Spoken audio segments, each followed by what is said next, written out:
Now, as we speak, the National Conservatism Conference is taking place in Washington, and where 2 days ago, a former colleague of ours, one Kurt Mills, the current editor of the American Conservative, debated American relations with Israel. He debated Max Abrams.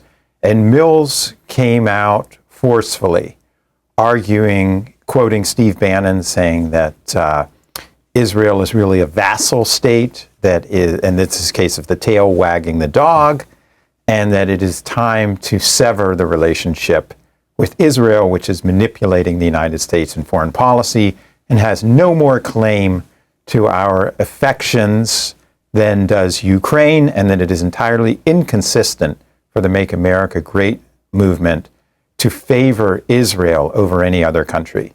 What do you think of Mills's take? What does it say about the conservative movement that there does seem to be an incipient debate over American ties to Israel? Well, there are several things there, and the first one I will take, and you've written an entire book about this recently, so you know better than I, that the American right has always had a strong isolationist, nativist component, which is, and you know, there is, as it were, you know, a constitutional, you know, historical permission to avoid any kind of foreign entanglements as a matter of high principle. So that has always been a fluctuating presence on the right in America. How much of a presence it is in government versus, say, social media is the next question. And I'm of the impression that, like many strong statements, these things, you know, get a lot more traffic on social media than they do when it comes to policy making. I think the interests of the United States regionally, globally, remain much the same and are understood not in terms of a romance with the, you know, the idea of plucky Israel or the biblical, you know, story. I think that policy is understood in Washington with quite a lot of continuity in a matter of hard national interest. That said, there is, and I think this is a point that should be made, that, you know, as a British Prime Minister said when Britain was a great power, you know, you have interests, not friends, and therefore, you know, foreign policy should be pursued out of interest. There's a very good case to be made that Israel is in the American interest a lot of the time, certainly in security, military terms, and technological terms as well.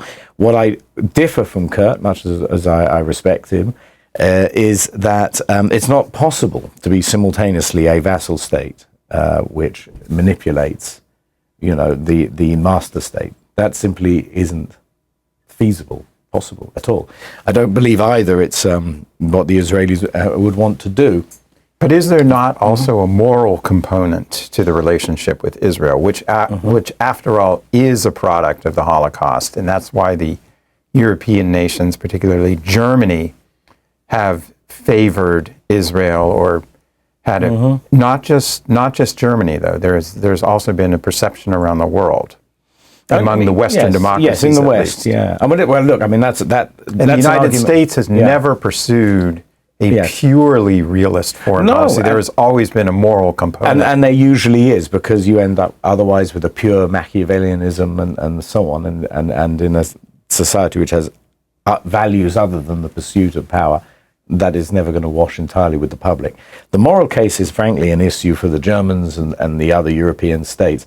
There's another moral issue which Britain, as the imperial sponsor of the creation or recreation of Jewish statehood, and the modern Middle East. Yes, exactly, and the French too bear a double helping of that as well. The United States has generally acted on the side of the angels, as it were,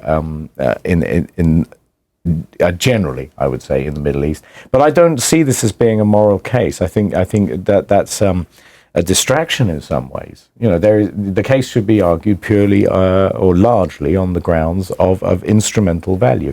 Does the United States gain more than it loses, for instance, from an alliance with a pro-Western, highly efficient, modern, liberal democratic state, which is at the moment demonstrated its kind of regional, you know, superpower status? The answer is blatantly yes.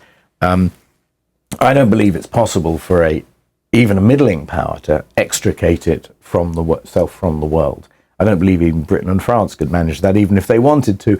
And I certainly don't believe that the United States could survive as being a major power, or let alone predominate in any field, if it was to withdraw from the rest of the world. So the question then becomes, what are the terms of engagement? And I think it's a very good thing that these things are being hashed out again. And one of the things that other people have noticed is that this is the 5th year of these national conservative conferences, and they've functioned as a kind of stock pot for all the ideas of the new American right to be stewed in. And they, in the earlier sessions, it was 5 years ago, there was a lot of strong talk about industrial policy and interventionism, and you would think that that was like a Soviet-style command economy almost being discussed in key sectors. What we've actually got 5 years later is tariffs and a small ownership stake in certain key industries. That's actually, it's not business as usual, but it's recognizably business within the flow of events, because political parties and movements do shift, So, and that's what I see more generally. So I think it's a very good thing to reassess key pillars of your foreign policy as each era passes. And is Kurt right? No, he's completely wrong. And I think from what I gather, Max Abrams made a very good illustration of why. But as I said, a lot of that is, if you're making the realist case, which I believe Kurt is trying to do, then there is a very strong realist argument in favor of America making use of an alliance with the Israelis. The idea that the Israelis manipulating the US, though, it just doesn't stand up. Right. Well, the other aspect of it is, unless you believe that the United States can completely extricate itself, Israel and our other alliances in the Middle East do help us protect our interests, our financial interests, economic. They help promote stability. They help keep, we are in a contest with China and Russia for influence in various regions of the world. And carbons are a big part of this, and energy politics is a big part of it. A United States which withdrew entirely from the affairs of the Middle East would not create a more stable or happy region. It would lead to all-out war everywhere. Probably the rapid overthrow of the monarchies in the Gulf, which are American aligned, and Jordan. And Jordan would be gone, first, and Israel would probably fight another. I don't believe would be overthrown. Would be forced to fight another round of very destructive warfare, which would set back the region's development and ultimately lead to its energy being exported eastwards rather than westwards, for instance. And none of that is an American interest.